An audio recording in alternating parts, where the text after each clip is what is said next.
Bawaslu Muaro Jambi telah menangani belasan kasus dugaan pelanggaran selama tahapan pilkada.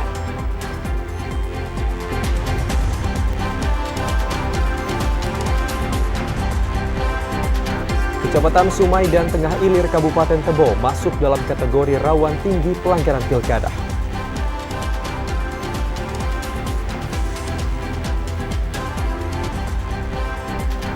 Pemerintah Provinsi Jambi resmi mengumumkan hasil seleksi administrasi penerimaan P3K di tahun 2024.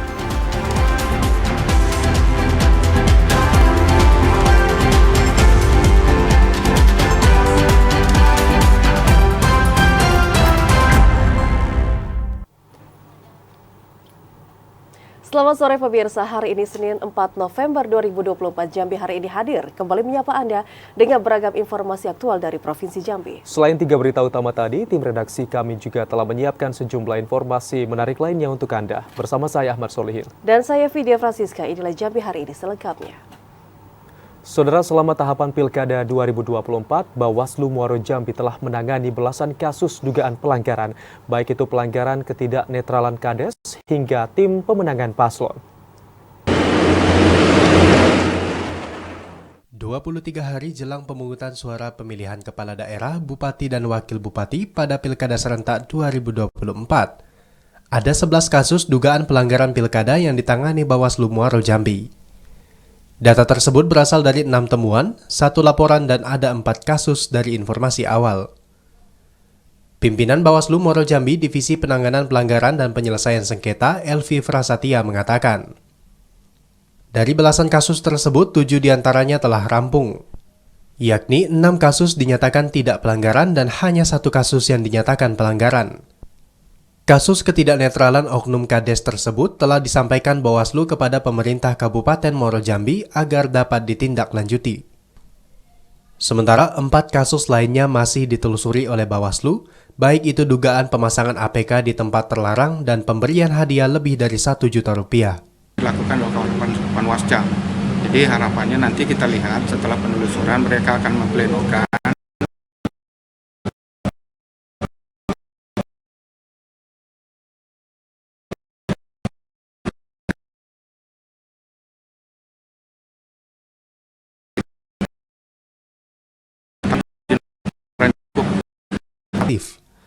Jika ada laporan masuk, Bawaslu menegaskan akan memproses sesuai dengan peraturan yang berlaku. Azam Afnan, TVRI Jambi melaporkan. Saudara, Kecamatan Sumai dan Tengah Ilir di Kabupaten Tebo masuk dalam kategori rawan tinggi pelanggaran.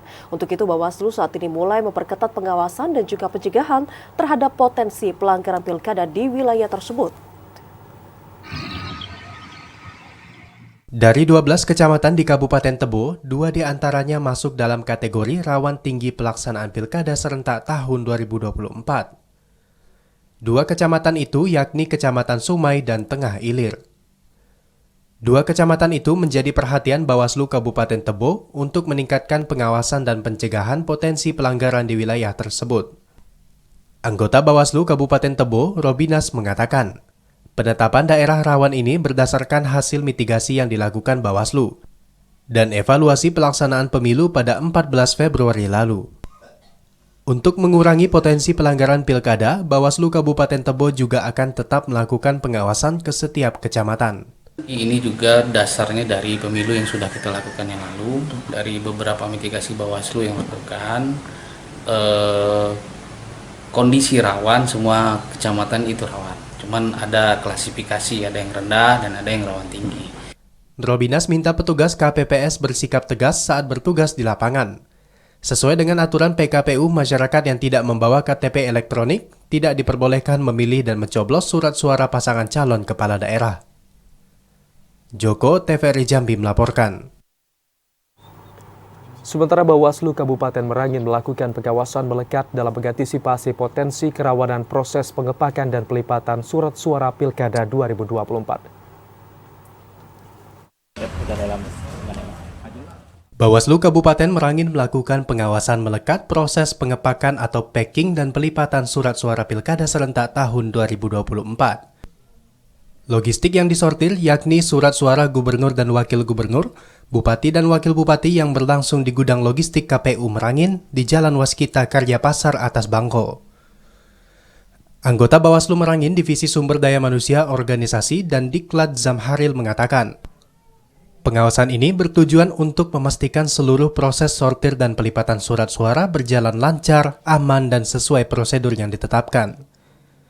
Zamharil mengatakan pentingnya keakuratan dan ketelitian dalam tahapan ini agar surat suara yang nantinya digunakan pada pemilihan berada dalam kondisi baik dan siap digunakan oleh masyarakat.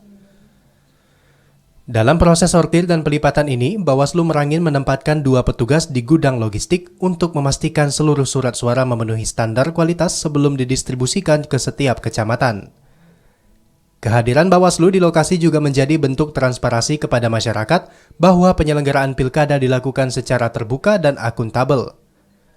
Zamharil berharap langkah-langkah yang diambil Bawaslu dapat meminimalisir potensi masalah seperti kekurangan surat suara atau surat suara rusak yang dapat mengganggu jalannya pemilu. Nanti kan dicermati oleh teman-teman KPU, apakah kategori rusaknya adalah rusak yang tidak bisa dipakai, ataukah rusak yang bisa dipakai. Terhadap yang nanti yang misalkan rusak yang tidak bisa dipakai, mungkin teman-teman KPU akan melaporkan ke pihak penyedia dan mungkin akan diganti oleh pihak penyedia. Hingga saat ini, Bawaslu Merangin menemukan beberapa surat suara yang rusak, seperti sobek, pemotongan tidak tepat, dan jumlah surat suara yang tidak tepat. Ramadan, TVRI Jambi melaporkan. Saudara, ribuan warga terutama pemilih pemula hingga saat ini belum melakukan perekaman KTP elektronik. KPU Sarolangun saat ini masih menunggu kevalidan data jumlah pemilih yang belum melakukan perekaman KTP elektronik. KPU Sarolangun terus menyiapkan seluruh kelengkapan pemilihan Bupati dan Wakil Bupati, serta Gubernur dan Wakil Gubernur Jambi, mulai dari logistik hingga kesiapan administrasi yang menjadi persyaratan dalam tahap pemilihan. Hingga saat ini masih ada ribuan pemilih potensial yang belum melakukan perekaman data. Komisioner KPU Sarolangun Divisi Informasi dan Data, Edi Zambra mengatakan, pihaknya saat ini masih menunggu aturan teknis untuk DPTB yang nantinya akan ditetapkan dalam peraturan Komisi Pemilihan Umum. Dalam persyaratan yang ada, pemilih diwajibkan untuk membawa kartu identitas seperti kartu keluarga, kartu tanda penduduk, dan identitas kartu digital atau IKD. Hingga saat ini, KPU Sarolangun masih terus berkomunikasi dengan pemerintah daerah, terutama Disduk Capil, pemerintah kecamatan, pemerintah desa, dan kelurahan, agar pemilih secepatnya dapat melakukan perekaman data kependudukan. Angka itu saya pastikan itu sudah berubah dari 3292 karena pihak Dukcapil dalam hal ini terus melakukan giat perekaman di tiap kecamatan. Edi Zambra optimis target perekaman KTP elektronik akan tercapai sebelum 7 hari pelaksanaan Pilkada Serentak 2024. Edi Kusnadi, TVRI Jambi melaporkan. KPU Kota Sungai Penuh siap memfasilitasi calon pemilih yang masih menjalani hukuman di Lembaga Pemasyarakatan Rutan Kelas 2B Sungai Penuh. KPU akan mendirikan lokasi TPS khusus agar warga binaan dapat menyalurkan hak pilihnya.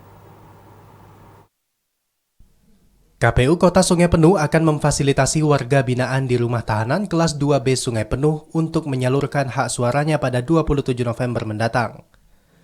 Hal ini dilakukan untuk memenuhi hak pilih bagi warga binaan meski sedang menjalani proses hukum di lembaga pemasyarakatan. Selain itu, KPU Kota Sungai Penuh akan mendirikan lokasi TPS khusus di rumah tahanan Sungai Penuh dan menjadikan pegawai rumah tahanan kelas 2B Sungai Penuh sebagai petugas penyelenggara pilkada. Ketua KPU Kota Sungai Penuh Jumiral Lestari mengatakan, jumlah DPT di rumah tahanan kelas 2B Sungai Penuh mencapai 178 orang, di mana 81 orang diantaranya hanya mendapatkan surat suara pemilihan gubernur dan wakil gubernur Jambi. Karena di Sungai Penuh ada TPS lokasi khusus, yaitu di rutan kelas 2A Sungai Penuh ya. 2B. Di rutan kelas 2B Sungai Penuh, itu ada 178 DPT, kemudian yang mendapat satu surat suara untuk pemilihan gubernur itu ada 81 orang.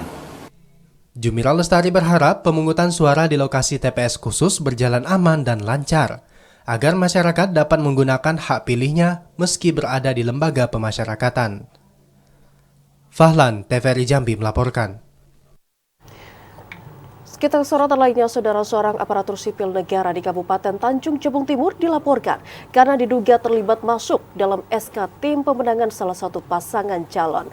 Setelah memenuhi berbagai unsur, aparatur sipil negara tersebut akan direkomendasikan Bawaslu ke BKN untuk segera ditindaklanjuti. Seorang aparatur sipil negara atau ASN di lingkup pemerintah Kabupaten Tanjung Jabung Timur diduga menabrak aturan netralitas pada Pilkada serentak tahun 2024.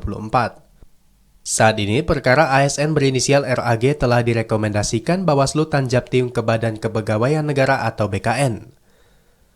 Ketua Bawaslu Kabupaten Tanjung Jabung Timur, Tarmuzi, mengatakan, rekomendasi itu akan disampaikan secara resmi oleh Bawaslu ke BKN pada Senin 4 November 2024. Laporan RAG secara sah telah memenuhi unsur pelanggaran. ASN tersebut diketahui telah masuk ke dalam SK salah satu paslon kepala daerah sejak 27 September lalu. Namun saat menjadi perbincangan publik pada 18 Oktober lalu, nama ASN tersebut berubah nama dan pihak tim pemenangan langsung melaporkan revisi SK ke KPU. Dugaan pelanggaran netralitas ASN tersebut awalnya merupakan temuan dari jajaran bawah. Kemudian dikaji Bawaslu Kabupaten Tanjung Jabung Timur hingga dinyatakan melakukan pelanggaran netralitas pilkada. Keterlibatan ASN tersebut merupakan kehendak sendiri tanpa adanya paksaan dari pihak manapun. Dan Bapak Ruslan Abdul yang kami dari Bawaslu mengetahui terkait pemberitaan itu netralitas atas nama Ruslan Ghani ini itu masuk dalam SK pemenangan dan ikut berkampanye. Tarmuzi menambahkan hingga saat ini pihaknya telah menerima 2 laporan resmi dugaan pelanggaran netralitas ASN selama masa tahapan kampanye. Kliva Patria, TVRI Jambi melaporkan. ASN di Kabupaten Tebo diminta untuk menjaga netralitas dan stabilitas Pilkada serentak 2024. Pemerintah Kabupaten Tebo akan memberikan sanksi tegas terhadap ASN yang melanggar netralitas.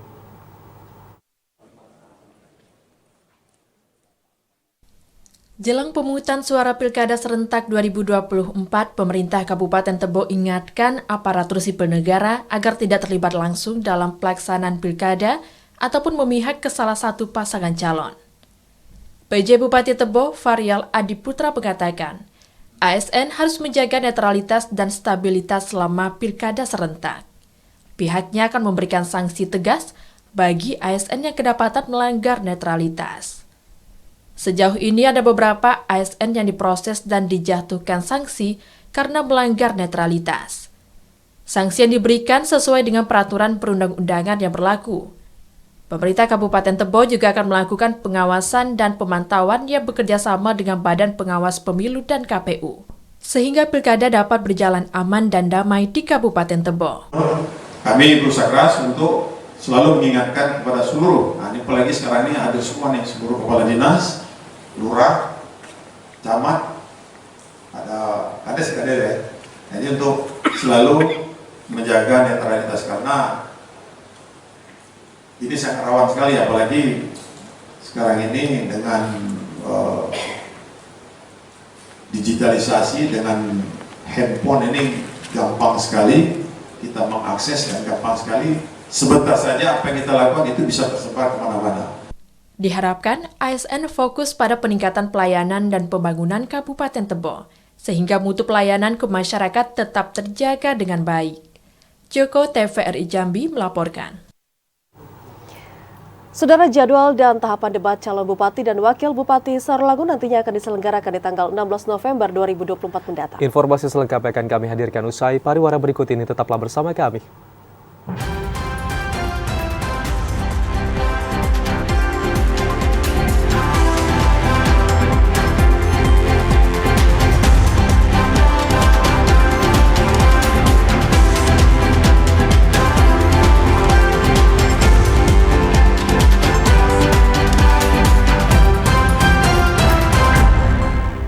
Terima kasih Anda masih bersama kami di Jambi hari ini. Saudara, KPU Kota Jambi secara resmi menyelenggarakan debat perdana calon wali kota dan wakil wali kota Jambi pada Pilkada 2024. Debat perdana ini diselenggarakan untuk memberikan informasi ke masyarakat terkait visi misi dan program unggulan dari masing-masing calon wali kota. Komisi Pemilihan Umum Kota Jambi secara resmi menyelenggarakan debat terbuka pertama pemilihan kepala daerah serentak tahun 2024 untuk calon wali kota Jambi di Gedung Ratu Convention Center Minggu malam.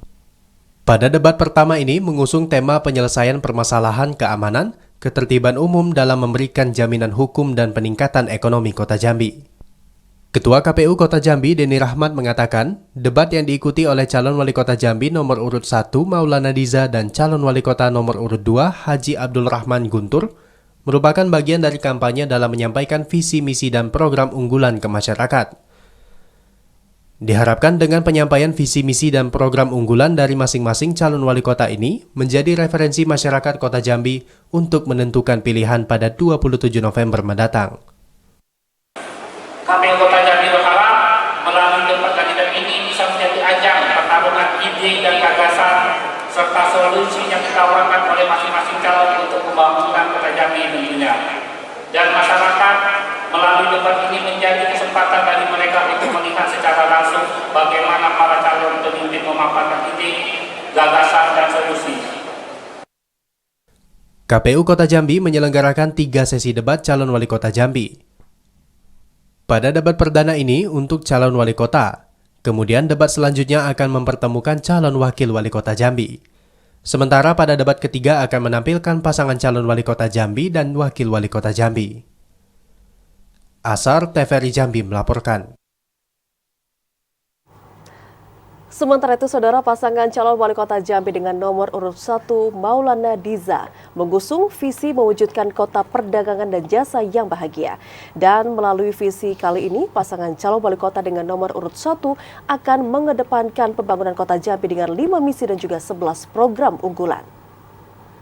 Mengusung visi mewujudkan kota perdagangan dan jasa yang bahagia, bersih, aman, harmonis, agamis, inovatif, dan sejahtera. Kami juga memiliki 5 misi. Yang pertama adalah penguatan pengelolaan infrastruktur dan lingkungan yang merata, yang berkualitas dan berkelanjutan. Yang kedua, penguatan keamanan dan ketertiban serta partisipasi masyarakat Kota Jambi. Yang ketiga, penguatan tata kelola ekonomi masyarakat. Yang keempat, penguatan kualitas sumber daya manusia. Yang kelima, penguatan tata kelola pemerintahan yang baik. Kami juga memiliki 11 program unggulan. Yang pertama adalah Kartu Bahagia, yaitu bantuan bagi masyarakat di bidang kesehatan, pendidikan, ekonomi, berbasis data kependudukan yang memuat tentang potensi dan kebutuhan sehingga bantuan tepat sasaran. Yang kedua adalah Kampung Bahagia, program dana bantuan 100 juta per RT per tahun, berbasis komunitas dan dilakukan secara gotong royong. Ada 4 aspek: infrastruktur dan lingkungan. Kemudian juga penguatan kelembagaan RT, bantuan masyarakat, dan fasilitas umum, fasilitas sosial. Memastikan bahwa semua masyarakat di Kota Jambi menikmati pembangunan. Di dalamnya juga ada program Kampung Terang, 30 titik lampu setiap RT untuk meningkatkan keamanan dan produktivitas masyarakat di malam hari.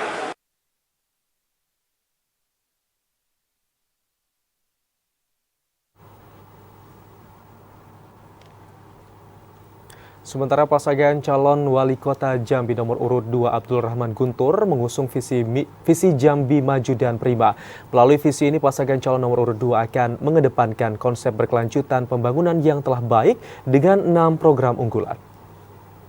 Visi ini merupakan gambaran umum masa depan Kota Jambi yang akan dicapai dalam kurun 5 waktu ke depan. Dan Jambi, fondasi pembangunan Jambi ke depan ini Kota Jambi Maju, Mandiri, dan Prima. Visi ini sebagai jawaban dan semua dinamika pembangunan sosial ekonomi ke masyarakat Kota Jambi. Kota Jambi sebagai kota jasa perdagangan, kota yang menjadi generasi budaya regional secara keseluruhan, kota yang menjadi gerbang kemajuan provinsi Jambi. Visi ini mengedepankan konsep keberlanjutan pembangunan, melanjutkan yang telah baik, membangun dan terlaksana. Saudara-saudara hadirin yang saya muliakan. Berdasarkan visi ini, kami ingin menyusun 6 visi kami. 1. Membangun masyarakat Jambi yang berkualitas, agamis, berfaedah dan harmonis, meningkatkan lapangan pekerjaan dan industri kreatif, meningkatkan kualitas infrastruktur dan tata ruang, dan menunjang pelayanan dasar dan perekonomian daerah, meningkatkan kualitas sumber daya manusia, pendidikan, kesehatan, teknologi, kesenian dan olahraga, membangun Kota Jambi yang berorientasi kualitas ekonomi, mengentaskan kemiskinan dan meningkatkan kesejahteraan masyarakat, mewujudkan kekeluargaan pemerintahan yang baik dan pelayanan optimal dengan aktor profesional dan berintegritas.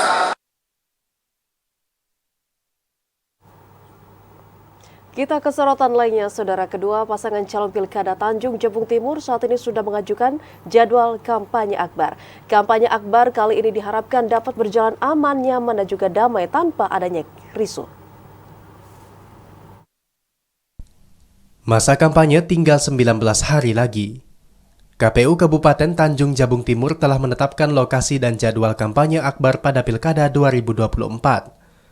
Sesuai regulasi, setiap pasangan calon mendapat 1 kesempatan kampanye akbar. Kesempatan itu dapat diambil sejak 25 September hingga 23 November 2024. Komisioner KPU Kabupaten Tanjung Jabung Timur, Irawan Sunarta, mengatakan, pihaknya tidak memfasilitasi tempat untuk kampanye akbar. Tim pasangan calon bebas menentukan waktu dan tempat pelaksanaan. Regulasi lainnya terkait batasan massa yang hadir, yakni tidak boleh lebih dari 5.000 orang. Adapun jadwal kampanye pasangan calon nomor urut 1, Zumilaza Zulkifli Nurdin Muhammad Aris akan melaksanakan kampanye akbar pada Sabtu 16 November di lapangan sepak bola Kecamatan Dendang. Sedangkan pasangan calon nomor urut 2, Dila Hikmasari Muslimin Tanja, pada Minggu 23 September di Gedung Olahraga Paduka Berhala Kabupaten Tanjung Jabung Timur. Untuk kampanye akbar kan dalam tahapan kampanye itu hanya bisa dilakukan 1 kali untuk kabupaten kota. Kami sudah menerima surat dari setiap masing-masing paslon, yaitu paslon 01 akan dilaksanakan di tanggal 16 di Kecamatan Dendang. Untuk paslon 02 itu di hari masa kampanye itu tanggal 23 dilaksanakan di Gor Koni di lapangan bola. KPU berharap pelaksanaan kampanye akbar nantinya dapat berjalan aman, nyaman, dan damai tanpa adanya kericuhan. Kampanye ini juga akan diawasi langsung oleh Bawaslu dan dikawal ketat jajaran Polres Tanjung Jabung Timur. Kliva Patria, TVRI Jambi melaporkan.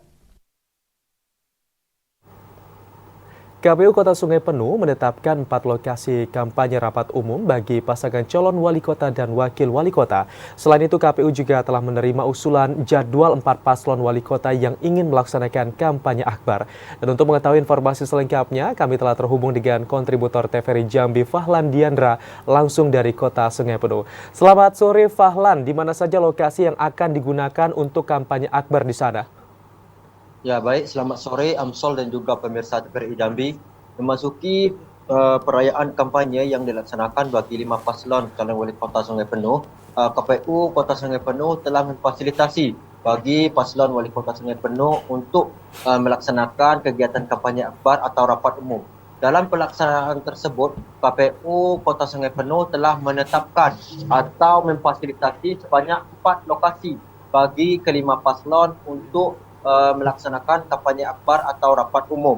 KPU Kota Sungai Penuh melalui Ketua KPU Kota Sungai Penuh Jumira Lestari mengatakan pihaknya telah menetapkan 4 lokasi bagi paslon yang ingin melaksanakan kampanye akbar atau rapat umum, yaitu di Lapangan Merdeka Kota Sungai Penuh, di Lapangan Pemda atau ex-MTQ Kota Sungai Penuh, di depan lapangan depan rumah dinas wali kota Sungai Penuh, dan di lapangan Poni Sungai Penuh. KPU Kota Sungai Penuh hanya membolehkan bagi paslon untuk melaksanakan kampanye akbar 1 kali dalam setiap jelang pelaksanaan pilkada serentak. Selain itu, KPU Kota Sungai Penuh juga menghimbau kepada seluruh paslon wali kota dan wakil wali kota Sungai Penuh untuk menyesuaikan jadual yang sehingga tidak bertumburan dengan paslon lainnya. Sekian Amsol. Bagaimana mekanisme yang ditetapkan oleh KPU bagi paslon yang telah mengajukan jadwal kampanye akbar ini, Fahlan? Ya baik, terima kasih Amsol. Dapat saya laporkan untuk mekanisme yang ditetapkan oleh KPU Kota Sungai Penuh. KPU Kota Sungai Penuh memperbolehkan paslon untuk membawa massa sebanyak-banyaknya. Namun dengan catatan selalu menjaga ketertiban selama pelaksanaan kampanye akbar dan juga atau rapat umum. KPU Kota Sungai Penuh dalam pelaksanaan kampanye akan diawasi oleh pihak Bawaslu Kota Sungai Penuh dan pihak keamanan dari Polres Perigi dan juga Kodim 04 dan 7. Dalam pelaksanaan kampanye akan dilaksanakan pada tanggal 21 November hingga 24 November yang diikuti oleh 4 paslon. Sekian, Amsol. Ya, baik, terima kasih Fahlan Diandra melaporkan langsung dari Kota Sungai Penuh. Selamat sore, selamat bertugas kembali.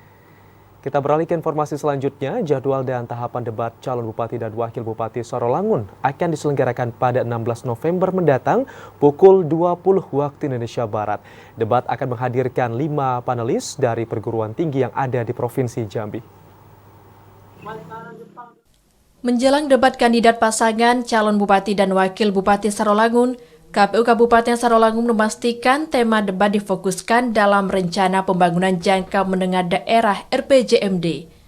Ketua KPUD Kabupaten Sarolangun Ahmad Mujadid mengatakan, pihaknya dalam waktu dekat akan melakukan rapat koordinasi bersama panelis yang akan menyusun tema dan subtema debat yang akan diselaraskan dengan isu-isu strategis terkini, termasuk data yang digunakan dalam debat dan visi misi masing-masing pasangan calon yang bersumber dari RPJMD dan data terbaru dari Badan Pusat Statistik BPS.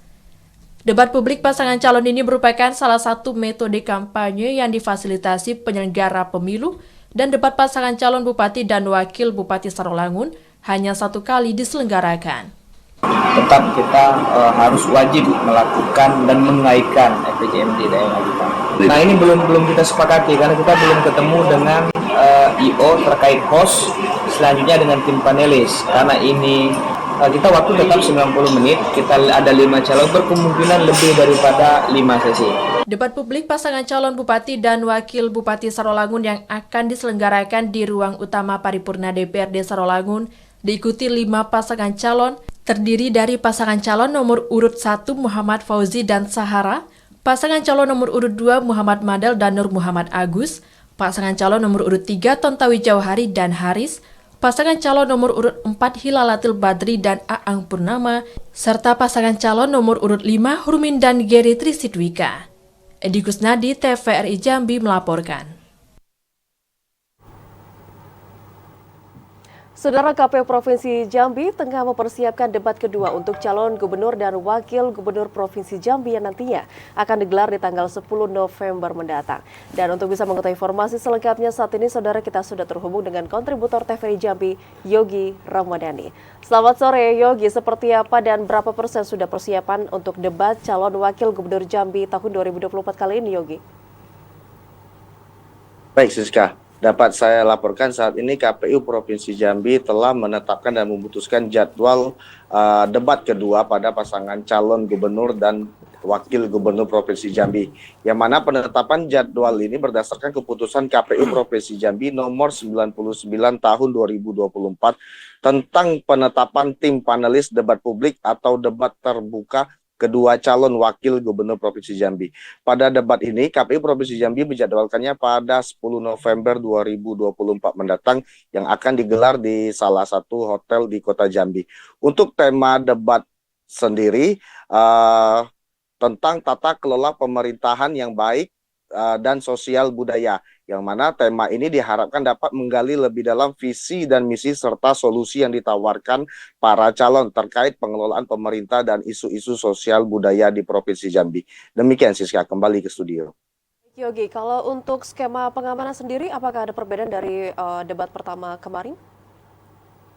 Baik, dapat saya laporkan juga untuk skema pengamanan terdiri dari unsur TNI Polri dan Satpol PP yang dimana debat ini akan dikawal ketat. KPU Provinsi Jambi juga mengharapkan untuk debat kedua ini para pasangan dan serta tim sukses tidak terprovokasi atas pernyataan-pernyataan kedua calon tersebut. KPU Provinsi Jambi juga diharapkan debat ini berjalan lancar, menghadirkan perdebatan yang informatif serta memberikan gambaran yang jelas bagi masyarakat terkait program kerja, visi dan misi masing-masing para calon. Dapat juga dilaporkan bahwa debat untuk gubernur dan wakil gubernur Provinsi Jambi ini terdapat 3 sesi, yang dimana sesi pertama dilakukan pada September lalu dan kedua pada 10 November mendatang, dan debat ketiga akan dilaksanakan dengan menghadirkan kedua pasangan langsung, yaitu gubernur dan wakil gubernur Provinsi Jambi. Demikian Siska, kembali ke studio. Baik, terima kasih kontributor Yogi Ramadhani melaporkan langsung terkait dengan persiapan debat kedua calon gubernur dan calon wakil gubernur Provinsi Jambi di tahun 2024. Terima kasih dan selamat bertugas kembali. Saudara, penjabat sementara Gubernur Jambi menyerahkan SK perpanjangan penjabat Wali Kota Jambi dan penjabat Bupati Kerinci. Informasi selengkapnya akan kami hadirkan usai jeda, tetaplah bersama kami.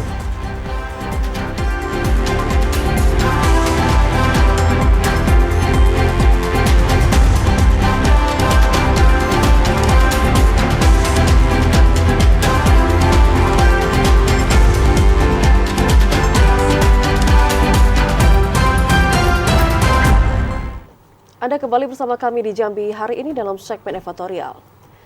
Saudara, penjabat sementara Gubernur Jambi Sudirman menyerahkan SK perpanjangan penjabat Wali Kota Jambi Sri Purwaningsi dan juga penjabat Bupati Kerinci Asraf. Para penjabat diminta untuk saling berkoordinasi dan berkolaborasi bersama Forkompinda untuk ikut menyukseskan Pilkada di tahun 2024 kali ini. Penjabat sementara Gubernur Jambi Sudirman secara resmi menyerahkan surat keputusan perpanjang masa jabatan penjabat Wali Kota Jambi Sri Purwaningsi dan penjabat Bupati Kerinci Asraf. Penyerahan SK yang ditetapkan berdasarkan surat keputusan Menteri Dalam Negeri tertanggal 30 Oktober 2024 itu dilakukan di ruang VVIP Rumah Jabatan Gubernur Jambi. Dua penjabat kepala daerah tersebut ditunjuk ke Mendagri atas nama Presiden untuk mengisi kekosongan jabatan para kepala daerah yang sudah habis masa jabatannya. Sudirman mengatakan ada 2 poin utama yang harus dilakukan penjabat Bupati Kerinci dan Wali Kota Jambi. Pertama, memastikan efektivitas jalannya roda pemerintahan, mulai dari pembangunan hingga pelayanan publik. Kemudian yang kedua, memastikan penyelenggaraan pemilihan kepala daerah baik gubernur maupun bupati dan wali kota di daerahnya masing-masing dapat berjalan dengan aman, nyaman, dan kondusif. Para penjabat kepala daerah yang kembali diperpanjang diminta untuk membangun koordinasi dan kolaborasi dengan Forkopimda, serta seluruh elemen masyarakat untuk mengoptimalkan suksesnya penyelenggaraan pembangunan dan pilkada. SK perpanjangan untuk PJ Bupati Kerinci dan PJ Wali Kota Jambi. Selamat kepada Ibu Sri selaku PJ Wali Kota Jambi dan selamat untuk Pak Asraf selaku PJ Bupati Kerinci atas amanah yang diberikan kembali kepada mereka. Paling tidak tugas mereka 2, memastikan bahwa penyelenggaraan pemerintahan, pembangunan dan pelayanan publik berjalan seperti biasa. Yang kedua, memastikan bahwa penyelenggaraan pilkada berjalan aman, nyaman, dan kondusif. Oleh karena itu, bangun kebersamaan di antara jajaran pemerintahan dengan Forkompimda dalam rangka penyelenggaraan pembangunan yang dilaksanakan paling tidak jabatan beliau ini akan berakhir sampai dilantiknya pejabat definitif ya.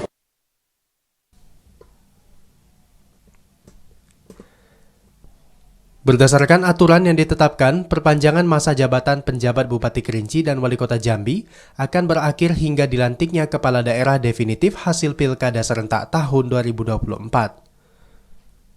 Nrendiarta, TVRI Jambi melaporkan. Penjabat Bupati Kerinci mengimbau warga untuk mewaspadai cuaca ekstrim yang sedang berlangsung. Masyarakat diminta untuk melaporkan setiap tanda akan terjadinya bencana atau kebakaran kepada petugas setempat.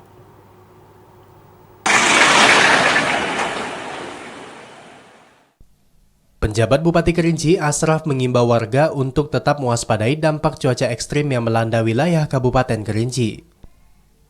Berdasarkan informasi Badan Meteorologi, Klimatologi, dan Geofisika atau BMKG Depati Parbo Kerinci, wilayah Kabupaten Kerinci masih berpotensi mengalami hujan lebat disertai angin kencang, petir, dan suhu panas yang meningkat secara signifikan. Ashraf juga mengingatkan warga untuk mengambil langkah pencegahan, seperti menjaga asupan air saat cuaca panas dan memastikan saluran air tetap bersih untuk mengurangi resiko banjir saat hujan turun. Ashraf juga menekankan pentingnya menjaga lingkungan dan mengurangi aktivitas yang dapat memicu kebakaran, seperti pembukaan lahan dengan cara dibakar. Pemerintah Kabupaten Kerinci telah menyiapkan tim tanggap bencana dan berkoordinasi dengan BPBD serta aparat desa untuk memberikan sosialisasi kepada warga mengenai langkah yang harus diambil dalam situasi darurat. Cuaca yang agak panas, jadi oleh karena itu tentu kami sangat mengimbau kepada seluruh masyarakat Kabupaten Kerinci untuk selalu waspada, ya, selalu berhati-hati. Ashraf minta kepada masyarakat untuk melaporkan setiap tanda akan terjadinya bencana atau kebakaran kepada petugas setempat.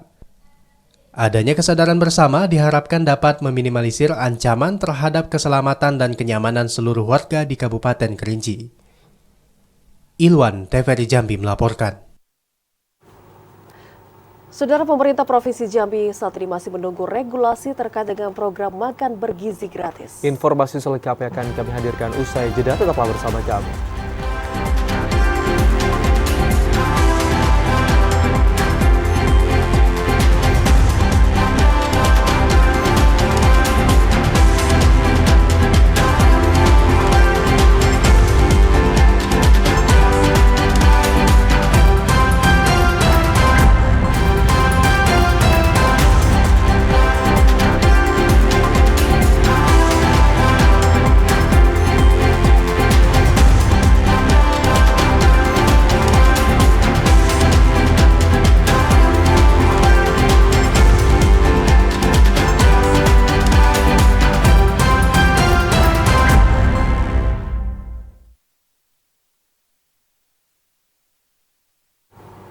Anda masih bersama kami di Jambi hari ini. Saudara, pemerintah Provinsi Jambi saat ini resmi mengumumkan hasil seleksi administrasi untuk penerimaan P3K di tahun 2024. Dan untuk pelamar P3K guru dari total 2.060 orang pelamar yang telah mendaftar, sebanyak 1.914 orang pelamar dinyatakan telah memenuhi syarat. Pemerintah Provinsi Jambi resmi mengumumkan hasil seleksi administrasi penerimaan pegawai pemerintah dengan perjanjian kerja atau P3K tahun 2024. Dalam pengumuman tersebut ada ribuan peserta seleksi yang dinyatakan memenuhi syarat maupun tidak memenuhi syarat atau TMS. Kepala Badan Kepegawaian Daerah atau BKD Provinsi Jambi, Henrizal mengatakan, untuk pelamar P3K guru, dari 2.060 pelamar yang mendaftar, hanya 1.914 pelamar yang dinyatakan memenuhi syarat. Sementara 146 pelamar lainnya dinyatakan tidak memenuhi syarat. Untuk tenaga kesehatan, dari 88 pelamar, 59 orang dinyatakan memenuhi syarat. Sementara 29 pelamar lainnya dinyatakan tidak memenuhi syarat. Untuk formasi tenaga teknis, dari 3.172 pelamar, 2.412 pelamar dinyatakan memenuhi syarat. Sementara 760 pelamar lainnya dinyatakan tidak memenuhi syarat.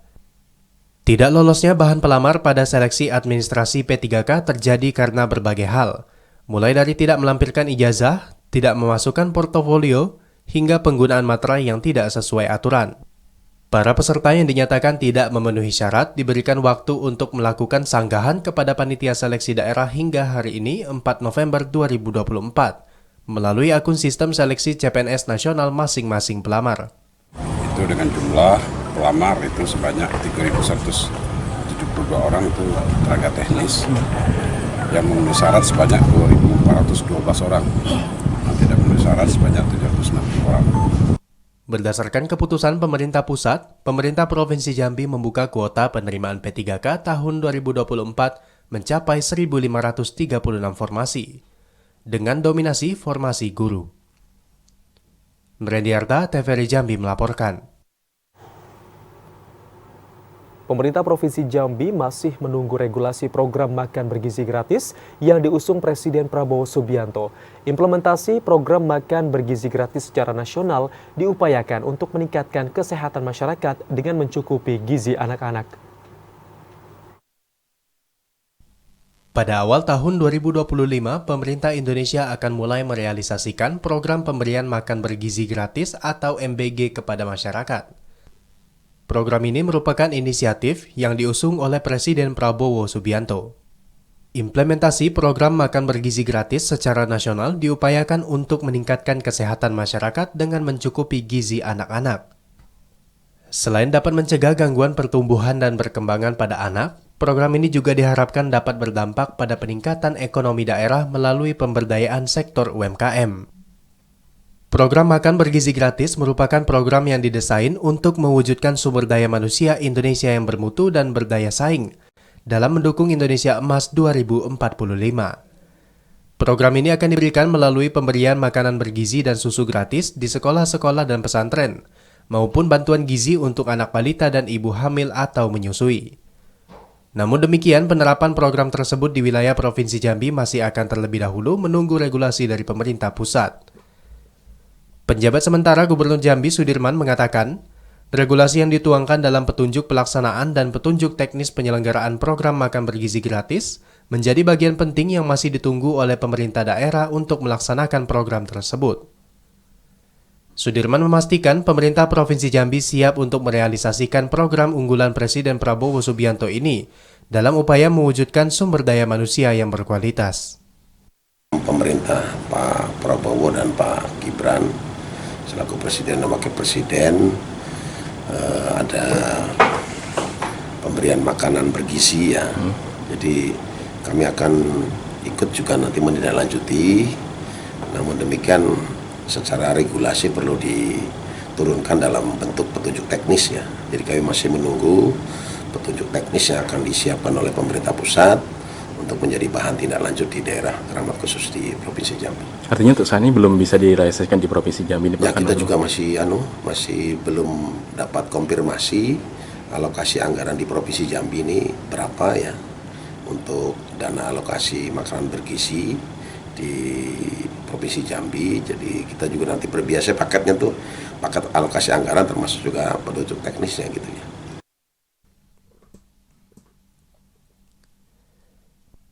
Untuk mendukung pelaksanaan program makan bergizi gratis, pemerintah pusat telah menyiapkan alokasi dana senilai 71 triliun rupiah dalam rancangan APBN tahun 2025.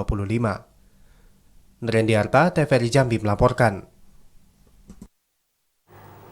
Kita ke sorotan lainnya, Saudara. BPBD Sarolangun saat ini memprediksi bahwa musim kemarau di wilayah Kabupaten Sarolangun dan juga sekitarnya akan berlangsung hingga akhir November 2024. Berbeda dari tahun-tahun sebelumnya, musim kemarau di tahun ini hanya terjadi sekitar 6 bulan saja. Puncak musim kemarau dan awal musim hujan di wilayah Kabupaten Sarolangun diprediksi akan terjadi pada awal November 2024. Kepala Pelaksana BPBD Sarolangun Solahuddin Nopri mengatakan, berdasarkan prediksi BMKG, peralihan musim kemarau ke hujan akan terjadi pada November 2024. Pengaruh El Nino yang sedang terjadi dalam 2 pekan terakhir diprediksi berakhir secara bertahap. El Nino merupakan fenomena iklim yang dapat mempengaruhi pola cuaca di berbagai wilayah yang menyebabkan kemarau dan cuaca ekstrim. Prediksi dari BMKG itu di November masih kemarau. Mungkin akhir November sudah masuk lagi musim hujan. Solahuddin Nopri memprediksi musim kemarau pada tahun ini tidak terjadi secara signifikan seperti tahun-tahun sebelumnya. Pada tahun ini musim kemarau hanya terjadi sekitar 6 bulan. Edi Kusnadi, TVRI Jambi melaporkan. Ruas jalan kabupaten di Desa Sungai Alai, Kecamatan Tebo tengah rusak berat. Kerusakan jalan telah terjadi sejak awal tahun 2024 dan hingga kini belum diperbaiki.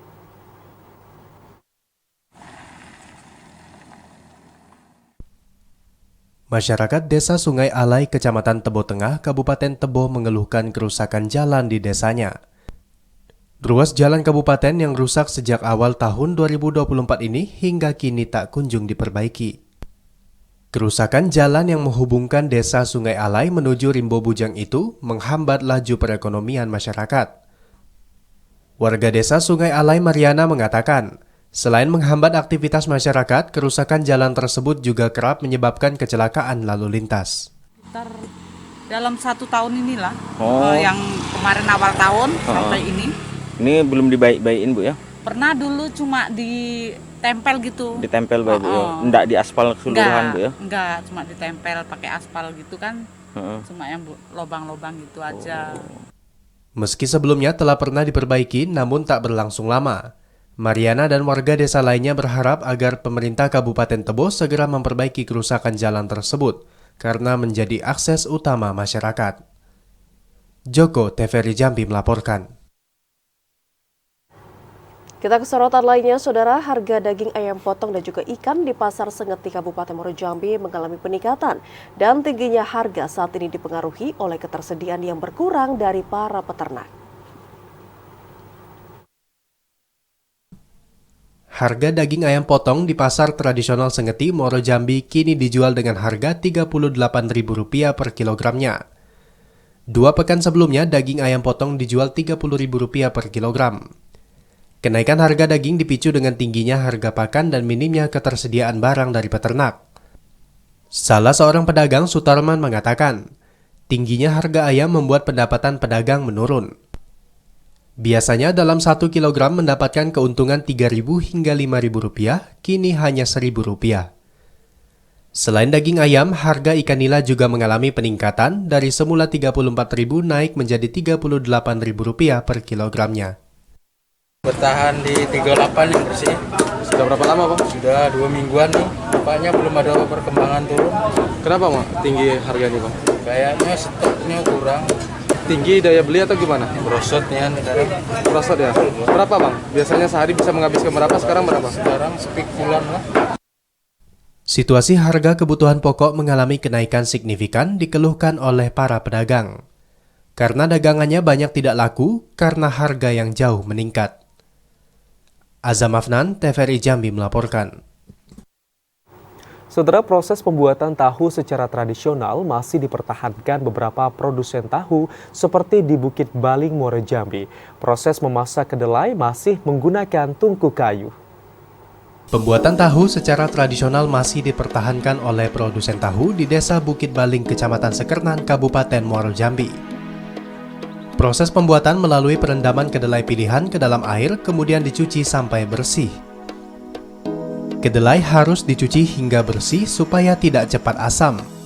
Setelah digiling, bubur kedelai dimasak dalam kuali besar dengan suhu 70 hingga 80 derajat Celcius. Proses memasak masih menggunakan tungku kayu agar suhu mudah dikontrol. Kemudian kedelai yang telah matang dipindahkan ke dalam saringan dengan tujuan untuk memisahkan ampas dari sari kedelai. Proses selanjutnya, sari kedelai ditambah cuka secara merata, kemudian proses akhir tahu dicetak dalam bingkai kayu yang dialasi dengan kain. Produsen tahu yang telah berdiri sejak 6 tahun terakhir, Irul berharap harga kedelai dapat kembali normal, di harga Rp350.000 per 1 karung dengan ukuran 50 kg. Gimana kita? Tidak pernah naik kan, stabil. Biarpun kedelai naik, kita harga tetap stabil. Dalam 1 hari, Irul mampu memproduksi 24.000 biji tahu. Untuk harga 1 biji tahu masih dijual Rp450. Tahu hasil produksi Irul diambil oleh para pedagang di Pasar Tradisional Sengeti, Muaro Jambi. Azam Afnan, TVRI Jambi melaporkan. Sampai di sini, Saudara, kami menemani Anda dalam program Jambi hari ini. Terima kasih atas perhatian dan kebersamaan Anda. Dan akhirnya, saya Ahmad Solihin. Dan saya Vidya Francisca pamit undur diri. Wassalamualaikum warahmatullahi wabarakatuh. Dan sampai jumpa.